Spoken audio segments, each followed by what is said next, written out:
और आज हम लोग वेन डायग्राम का कंसेप्ट करने वाले हैं विद एग्जांपल्स। और मैं आप लोगों को ये भी बताने वाली हूँ कि हमसे वेन डायग्राम टॉपिक से एग्जाम में कैसे क्वेश्चंस पूछे जाते हैं।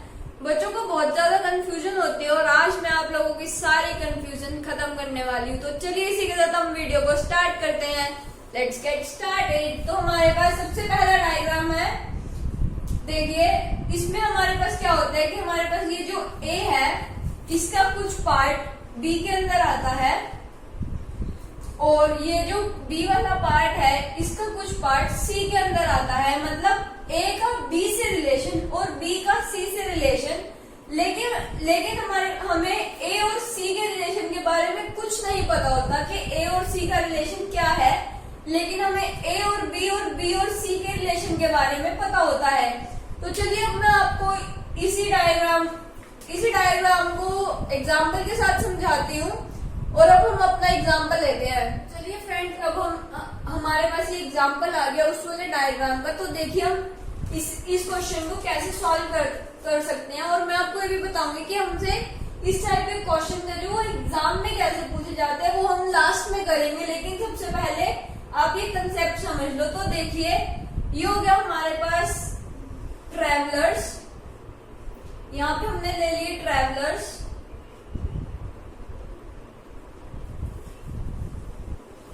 यहाँ पे हमने ले लिए ट्रेन और ये हमने ले ली बस। तो देखिए हमारे पास ये ट्रैवलर्स है, हमने इसको बीच में क्यों लिया? क्यों? देखिए जो ट्रैवलर्स है हमारे पास वो कुछ ट्रेन से भी ट्रेवल करते हैं और कुछ बस से भी ट्रेवल करते हैं। लेकिन क्या हम बस और ट्रेन को इकट्ठा रख सकते हैं? नहीं ना। तो इसीलिए हमारे पास ये आया कि ट्रैवलर्स का ट्रेन से रिलेशन है और ट्रैवलर्स का बस से रिलेशन। लेकिन बस और ट्रेन का आपस में कोई रिलेशन नहीं है। आपको बात समझ आ रही होगी। आई होप कि आप लोग ये कंसेप्ट समझ गए हो। अब हम अपना नेक्स्ट कंसेप्ट पे चलते हैं। तो चलिए फ्रेंड्स, अब हम अपना नेक्स्ट कंसेप्ट लेते हैं।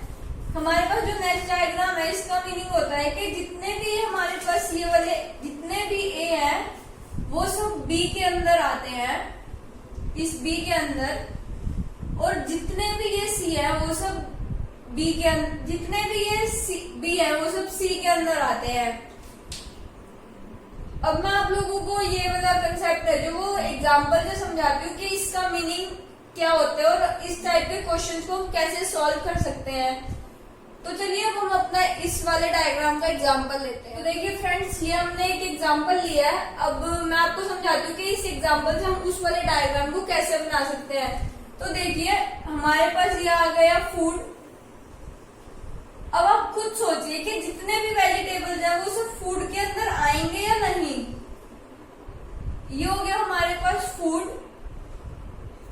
और जितनी भी टाइप की वेजिटेबल्स होती है वो सब हम फूड में ही लेते हैं ना। तो इसलिए ये वेजिटेबल्स वाला आ गया इसके अंदर। फूड के अंदर आ गया हमारे पास वेजिटेबल्स हमने ले लिया फूड के अंदर। अब आप लोग सोचिए जो कैरेट है वो किस में हम आती है? वेजिटेबल्स के अंदर आती है ना। तो ये हो गई हमारे पास कैरेट। तो देखिए है ना कितना आसान ये कंसेप्ट, इसको समझना। ये आ गया हमारे पास फूड। जितने भी टाइप्स के फूड है या जितनी भी टाइप्स की वेजिटेबल्स हैं उसको हम फूड ही तो काउंट करते हैं। और जो कैरेट होती है वो क्या होती है? हमारी वेजिटेबल। तो अगर हमें देखा जाए हम इसको ऐसे भी समझ सकते हैं कि जो कैरेट है वो फूड भी हो सकती है और जो वेजिटेबल है वो कैरेट भी है। आई होप कि आपको ये टाइप भी समझ आ गई होगी। अब हम अपने चलते हैं नेक्स्ट वाले डायग्राम। तो चलिए फ्रेंड्स, ये हमारा नेक्स्ट डायग्राम। मैं आपको इसका मतलब समझाती हूँ कि ये ए वाला जो पार्ट है ये बी वाला पार्ट ए के अंदर आता है और ये सी वाला भी पार्ट है जो वो ए के अंदर ही आता है। लेकिन बी और सी का कोई रिलेशन नहीं है। देखिए मैं दोबारा समझा देती हूँ।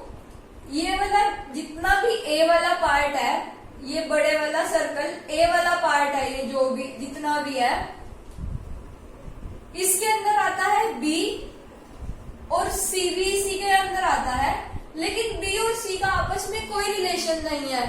तो चलिए अब हम इसको एक एग्जांपल से समझ लेते हैं। तो देखिए फ्रेंड्स, ये हमने एक एग्जांपल ले लिया है, मैं आपको समझाती हूँ इसका कंसेप्ट। ऐसे ही क्वेश्चन आते हैं एग्जाम में, हमारे पास ये दे रखा होता है और हमें इसका डायग्राम बताना होता है कि कौन सा डायग्राम बनेगा इससे। तो देखिए हमारे पास ये जितने भी एलिफेंट्स हैं वो सब एनिमल्स के अंदर आएंगे, और जितने भी वॉल्स हैं वो भी सब एनिमल्स ही होते हैं। ये ले लिया हमने एलिफेंट और ये ले लिया हमने वॉल्स। तो देखिए दुनिया के जितने भी हाथी हैं वो सब एनिमल्स ही तो होते हैं, और जितने भी वॉल्स हैं वो भी एनिमल्स होते हैं। तो इसलिए लेकिन एलिफेंट और वॉल्स का आपस में कोई रिलेशन नहीं बनता, लेकिन ये जरूर होता है कि एलिफेंट्स को हम एनिमल्स के अंदर रख सकते हैं और वॉल्स को भी हम एनिमल्स के अंदर रख सकते हैं। तो चलिए फ्रेंड्स, अब हमारे पास आता है नेक्स्ट डायग्राम। इसका मतलब है कि ये जितना भी ए वाला पार्ट है वो सब बी के तो अंदर आता है, लेकिन इन ए वाले पार्ट को और बी वाले पार्ट का इस सी वाले पार्ट से कोई भी रिलेशन नहीं बनता। आई होप आप लोग समझ गए होंगे। ये वीडियो बहुत मतलब थोड़ी सी लंबी जा रही है, तो मैं आपको शॉर्ट में समझाने की कोशिश कर रही हूँ कि ये वाले जितने भी कंसेप्ट हैं वो हम सब लोग शॉर्ट में समझ लें। तो चलिए अब हम इसका एग्जाम्पल लेते हैं। फ्रेंड्स, अब हमने एक एग्जाम्पल ले लिया है। देखिए हम इसको कैसे बनाते हैं डायग्राम से। ये हो गया हमारे पास बर्ड्स वाला पार्ट, और ये हो गया हमारे पास पैरोज वाला पार्ट। ये हो गए बर्ड्स। देखिए जितने भी स्पैरोज है हमारे पास वो सब बर्ड्स के अंदर आते हैं या नहीं आते? बर्ड्स के अंदर ही आते हैं ना जितने भी स्पैरो है। लेकिन क्या कभी माइस और बर्ड्स का या स्पैरोज का कोई रिलेशन हो सकता है? नहीं हो सकता ना। तो इसीलिए मैं आपको बोल रही थी कि जितने भी ए वाला जो हमने कंसेप्ट समझा था, ए वाला पार्ट बी, लेकिन सी से कोई रिलेशन नहीं। अब इसको एग्जांपल से देखिए, जितने भी स्पैरोज है वो सब बर्ड्स के अंदर आते हैं, लेकिन बर्ड्स स्पैरोज का माइस से कोई रिलेशन नहीं है। ठीक है, तो चलिए अब हम अपने नेक्स्ट कंसेप्ट पे चल लेते हैं। सब नेक्स्ट कंसेप्ट आ चुका है। ये हमारे पास ए, बी और सी। इसका मतलब होता है कि जितना भी ए वाला पार्ट है वो बी के अंदर आता है, और जितना भी बी वाला पार्ट है वो सी के अंदर आता है। देखिए फ्रेंड्स, आपको ना इन दोनों डायग्राम में कंफ्यूज बिल्कुल भी नहीं होना। ये वाले डायग्राम में बच्चों को ना ये दोनों सेम से लगते हैं, लेकिन इन दोनों में बहुत ज्यादा डिफरेंस है। मैं आपको एक बार इन दोनों को कंपेयर करके समझा देती हूँ कि ये जो ए, बी और सी का तीनों का रिलेशन होता है आपस में, मतलब ए का कुछ पार्ट बी में भी आ रहा है, बी का कुछ पार्ट सी में भी आ रहा है, और सी का कुछ पार्ट ए में भी आ रहा है। लेकिन इस वाले डायग्राम में ए और सी का कोई रिलेशन नहीं होता हमारे पास, लेकिन ए और बी और सी का होता है।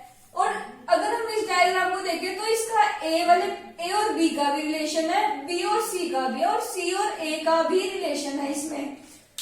अब मैं आपको इसका एग्जांपल तो मैंने आपको दे दिया था, अब मैं आपको इस वाले डायग्राम का एक एग्जांपल लेके समझा देती हूँ। ठीक है, तो चलिए अब हम अपने एग्जांपल पे आते हैं। देखिए फ्रेंड्स, अब हमने इसका एक एग्जांपल ले लिया है। मैं आपको अब इस वाले डायग्राम को एग्जांपल से समझा देती हूँ। ये देखिए, ये हमने ले लिए है मैन। ये हो गया हमारे पास टीचर्स वाला पोर्शन,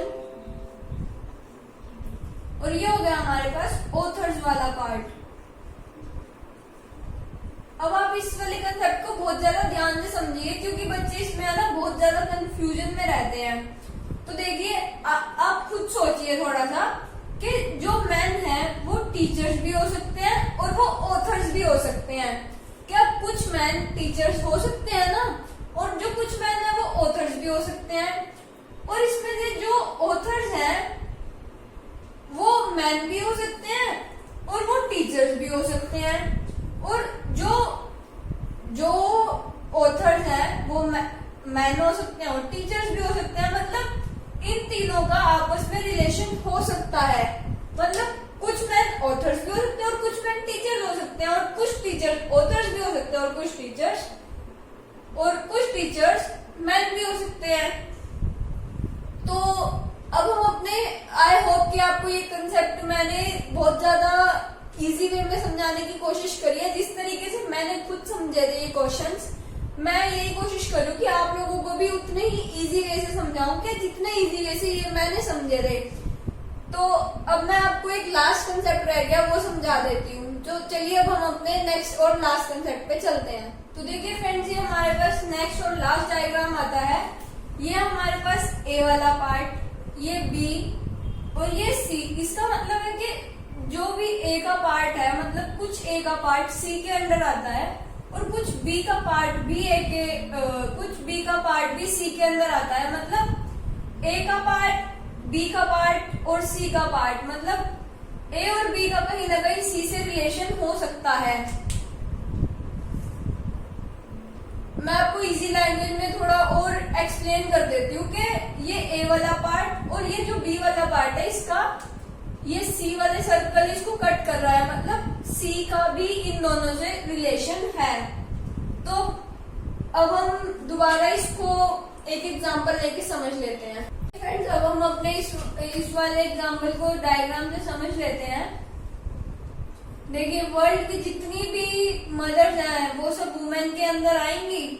मतलब ये वाली जितनी भी मदर्स हैं वर्ल्ड की, वो सब वुमेन्स ही तो होती हैं, वो सब वुमेन्स के अंदर आती हैं। और कुछ मदर्स भी विडो हो सकती हैं और कुछ वुमेन्स भी विडो हो सकती हैं। मतलब मैं आपको थोड़ा और एक्सप्लेन कर, आपको थोड़ा और इजी वे में समझा देती हूँ। दोबारा समझ लो एक बार कि जितनी भी मदर्स हैं वो सब वुमेन होंगी ना। ऐसा तो नहीं है ना कि कोई मैन हो और वो मदर बन जाए, नॉट पॉसिबल। और उनमें से कुछ मदर्स विडो होती है और कुछ वुमेन्स भी विडो हो सकती हैं। तो चलिए फ्रेंड्स, इस वीडियो को आज हम यहीं खत्म करते हैं और आई होप कि आपको ये वीडियो अच्छी लगी होगी। मैंने बहुत ज्यादा इजी वे में इन वाले कंसेप्ट को समझाने की कोशिश करी और हम अपने आने वाली नेक्स्ट वीडियो में वेन डायग्राम से रिलेटेड कुछ क्वेश्चंस लेके आएंगे और साथ में ऑप्शंस भी लाएंगे कि हमसे एग्जाम्स में किस टाइप के क्वेश्चंस पूछे जाते हैं वेन डायग्राम से। तो फ्रेंड्स, अभी इस वीडियो को हम यही एंड करते हैं और वीडियो अच्छी लगी तो लाइक शेयर करना ना भूलें और प्लीज हमारे चैनल को सब्सक्राइब कर ले। Thank you so much.